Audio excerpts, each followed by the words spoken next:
কি সুন্দর পদ্ম ফুল! এই পদ্ম ফুলগুলো তুলে নিয়ে গিয়ে আমার ঘরে সাজিয়ে রাখবো। সারা ঘরে পদ্ম ফুলের সুবাসে সুবাসিত হবে। ঝিনুকমালা যখন বেশ খুশি মনে পদ্ম ফুলগুলো তুলছিল, ঠিক তখনই ঝিনুকমালা দৃষ্টি যায় এক সোনালী হরিণের দিকে। সোনালী হরিণ কিনা নদীর পাড়ে সবুজ কচি ঘাসগুলো খেতে মগ্ন ছিল। সোনালী হরিণ দেখে ঝিনুকমালার মন বেশ উৎফুল্ল হয়ে ওঠে আর বলে, ও মা, কি সুন্দর হরিণ! ইস, ওই সোনালী হরিণকে খাওয়ার বেশ লোভ হচ্ছে। ওই হরিণকে আমি এক্ষুনি শিকার করব, আর শিকার করা হরিণকে আমি আমার জলরাজ্যে নিয়ে গিয়ে শঙ্খরাজের সাথে বেশ মজা করে খাবো। একথা বলে ঝিনুকমালা দিব্য শক্তি দিয়ে তার হাতে একটি তীর ধনুক নিয়ে আসে, আর ধনুকে ধারালো বিষাক্ত তীর নিক্ষেপ করে সেই সোনালী হরিণের দিকে। যেই না সেই বিষাক্ত তীর সোনালী হরিণের বুক চিরে ঢুকে যায়, অমনি তুই কি করলি? তুই কি করলি ঝিনুকমালা? কি দৃশ্য দেখছি আমি! কোথায় সেই সোনালী হরিণ? তো তীর বিদ্ধ বিষ নাগিন! মূর্খ মূর্খ ঝিনুকমালা! আমি শিকারীর হাতে ধরা পড়ার ভয়ে একটা সাধারণ সোনালী হরিণ সেজে নদীর পাড়ে ঘুরে বেড়াচ্ছিলাম আর ঘাস খাচ্ছিলাম, আর তুই কিনা আমার জীবনটাই কেড়ে নিলি। যন্ত্রণা হচ্ছে, আমার যন্ত্রণা হচ্ছে।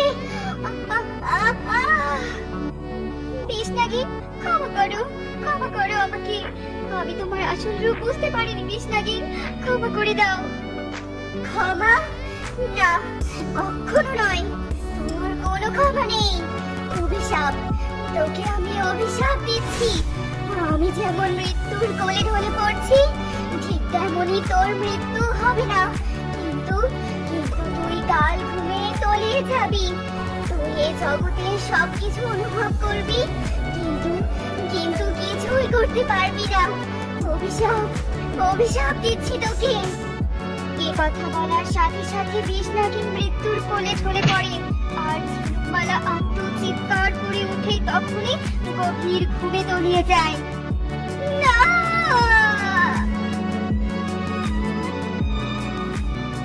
তাড়াতাড়ি ঝিনুকমালার কাছে যাই, আজ অনেক মাছ শিকার করতে পেরেছি। ঝিনুকমালা মাছগুলো দেখলে বড্ড খুশি হবে। আরে ওটা কে পড়ে আছে? এ কি ঝিনুকমালা? ঝিনুকমালাকে দেখে শঙ্খরাজ বড্ড অবাক হয়ে যায়, আর তার হাতের মাছগুলো ফেলে দিয়ে ঝিনুকমালার কাছে ছুটে যায়। ওঠো ঝিনুকমালা, ওঠো। তোমার কি হয়েছে ঝিনুকমালা? কি হয়েছে তোমার? না, কোনো সারা শব্দ তো পাচ্ছি না। আমার শরীরে কোনো আক্রমণের চিহ্ন তো দেখছি না। ঝিনুকমালার কি হলো কিছুই তো বুঝতে পারছি না। না, যাই, ঝিনুকমালাকে তুলে নিয়ে গুরুদেবের কাছে যাই।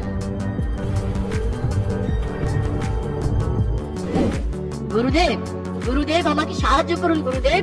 আজ আপনার সাহায্য আমার খুব প্রয়োজন। আরে শঙ্খরাজ্যে কি প্রয়োজন বলো আমাকে। আর ঝিনুকমালার কি হয়েছে? তোমার কোলে কেন? গুরুদেব, আমি কিছুই জানি না। আমার ঝিনুকমালার কি হয়েছে কিছুই জানি না। তাকে আমি এমন ঘুমন্ত অবস্থায় জলরাজ্যে পড়ে থাকতে দেখেছি। ঝিনুকমালার কোনো সারা শব্দ না পেয়ে আমি আপনার কাছে ছুটে এসেছি। তুমি কোনো চিন্তা করো না শঙ্করাজ, আমি দেখছি ঝিনুকমালার সাথে কি ঘটেছে। এ কথা বলে গুরুদেব তার হাতে থাকা ত্রিশূল দিয়ে জাদুর কুণ্ডলিতে জাদু করে, আর ঝিনুকমালার সাথে অতীতে ঘটে যাওয়া সব ঘটনা দেখতে থাকে।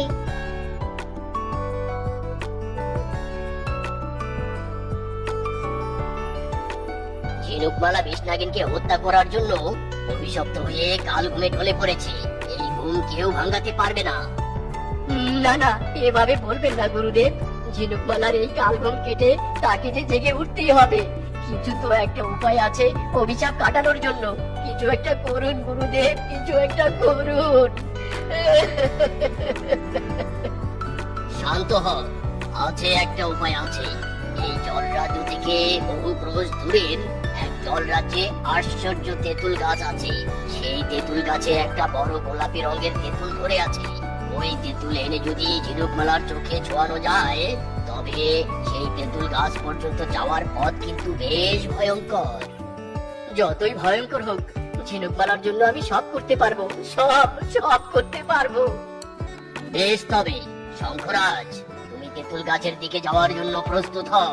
আর হ্যাঁ, এই নাও অমৃত জলের পাত্র। পথে যদি তোমার কোনো বিপদ হয়, তবে এই পাত্রের অমৃত জল তোমাকে বাঁচাবে। এ কথা বলে গুরুদেব অমৃত জলের পাত্র শঙ্খরাজের হাতে দেয়, আর শঙ্খরাজ সেই অমৃত জলের পাত্র নিয়ে সেখান থেকে চলে যায়। তারপর শঙ্খরাজ এক নিরাপদ ঝিনুকের খোলসের মধ্যে ঝিনুকমালাকে শুয়ে দেয়, আর ঝিনুকমালার মুখের দিকে তাকিয়ে বলে, ঝিনুকমালা, আমি চললাম সেই আশ্চর্য তেঁতুল গাছের দিকে। আমি সেই গোলাপি তেঁতুল নিয়েই ফিরবো। আসি ঝিনুকমালা, আসি। এ কথা বলে শঙ্খরাজ ঘুমন্ত ঝিনুকমালার কাছ থেকে বিদায় নিয়ে চলে যায়, আর তার নিজস্ব জল রাজ্য সাঁতরে অতিক্রম করে দূরের সেই জল রাজ্যে চলে আসে। আর এদিক সেদিক সেই তেঁতুল গাছ খুঁজতে থাকে, কিন্তু কোথাও সেই তেঁতুল গাছ খুঁজে পায় না। ওহ, আমি আর চলতে পারছি না, পুরো শরীর ক্লান্ত হয়ে পড়েছে। কখন পাবো সেই কাঙ্ক্ষিত তেঁতুল গাছের দেখা? কবে পাবো? হে জল দেবতা, আমার সহায় হন, আমার সহায় হন। এভাবে যখন ঘন্টার পর ঘন্টা সময় অতিক্রম হতে থাকে, ঠিক এর কিছুক্ষণ পরেই শঙ্খরাজ একটা জল চক্রের সামনে এসে উপস্থিত হয়। এ কি, আমার সামনে এটা কিসের জলচক্র? আরে আরে, এ কোন শক্তি এই জলচক্রের ভিতরে প্রবেশ করার জন্য আমাকে টানছে? না না না না! শঙ্খরাজ আত্মচিৎকার করার সাথে সাথে সেই জল চক্রের আকর্ষণে শঙ্খরাজ ভিতরে প্রবেশ করে। অন্যদিকে জল চক্রের অপর পাশ থেকে বের হতে শঙ্খরাজ দুটো গুহার মুখের সামনে এসে উপস্থিত হয়, আর দেখে সেই দুটো গুহার মুখে দুই সুন্দরী জলপরী দাঁড়িয়ে আছে। তাদের দেখে শঙ্খরাজ বেশ বিচলিত হয়ে বলে, জলচক্রের ভিতর দিয়ে এ আমি কোথায় এসে বসলাম? সামনে তো দুটো গুহা, কোনো সাধারণ রাস্তাও তো দেখতে পাচ্ছি না। আর গুহার সামনে এরাই বা কে দাঁড়িয়ে আছে? তুমি সেই আশ্চর্য তেঁতুল গাছের খোঁজে এখানে এসেছো, তাই না?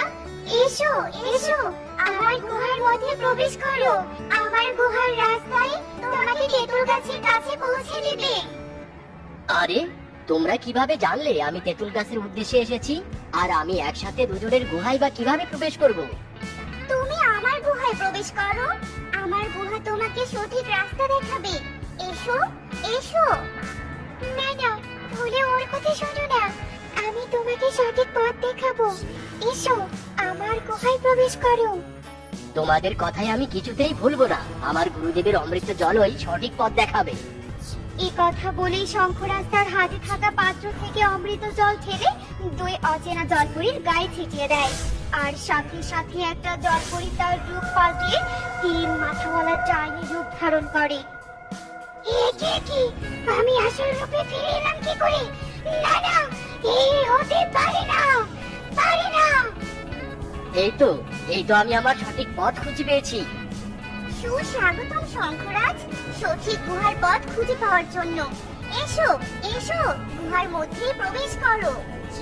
এরপর শঙ্খরাজ প্রথম জলপরীর গুহায় প্রবেশ করে, আর গুহার পথ ধরে এগোতে থাকে। না না না, আমি আমার শিকারকে ধরতে পারলাম না, ঠিক আমাকে চিনে ফেললো। না! অন্যদিকে শঙ্খরাজ গুহার রাস্তা ধরে একদম অপর পাশের তেঁতুল গাছের কাছে পৌঁছে যায়, আর তেঁতুল গাছকে দেখে শঙ্খরাজ বলে, এই তো সেই আশ্চর্য তেঁতুল গাছ। আমি পৌঁছে গেছি সেই তেঁতুল গাছের কাছে। আমি পৌঁছে গেছি, এই তো সেই গোলাপি তেঁতুল। একথা বলে শঙ্খরাজ সেই তেঁতুল গাছের গোলাপি তেঁতুলটা ছেঁড়ার জন্য যেই না হাত বাড়ায়, অমনি শঙ্খরাজের হাত গোলাপি তেঁতুলের শক্তিতে পড়ে যায়। আহ আহ, আমার হাত! শঙ্খরাজ যেমনি চিৎকার করে ওঠে, ঠিক তখনই তেঁতুল গাছের কাণ্ডে চোখ মুখ প্রকট হয়, আর তেঁতুল গাছ কথা বলতে থাকে। কে তুমি? আমার অনুমতি না নিয়ে আমার গোলাপি তেঁতুলে হাত দিয়েছো? তোমার এত বড় দুঃসাহস! ক্ষমা করবেন তেঁতুল গাছ, আমার নাম শঙ্খরাজ। আপনার ওই গোলাপি তেঁতুল আমার বড্ড দরকার। আমার স্ত্রী বিষ নাগিনের অভিশাপে কালঘুমে তলিয়ে গেছে। ওই গোলাপি তেঁতুল যদি আমার স্ত্রীর চোখে ছোঁয়াতে পারি, তবে আমার স্ত্রী জেগে উঠবে। দয়া করুন তেঁতুল গাছ, দয়া করুন, আপনার গোলাপি তেঁতুল আমাকে দান করুন। ও, তুমি সেই শঙ্খরাজ, জলরাজ্যের একমাত্র রাজা। ঠিক আছে, নাও নাও, আমার গোলাপি শুনে শঙ্করাজ তেঁতুল গাছ থেকে গোলাপি তেঁতুল পেড়ে নেয় আর তেঁতুল গাছকে ধন্যবাদ দিয়ে ঝিনুক মালার কাছে আসার জন্য রওনা দেয়।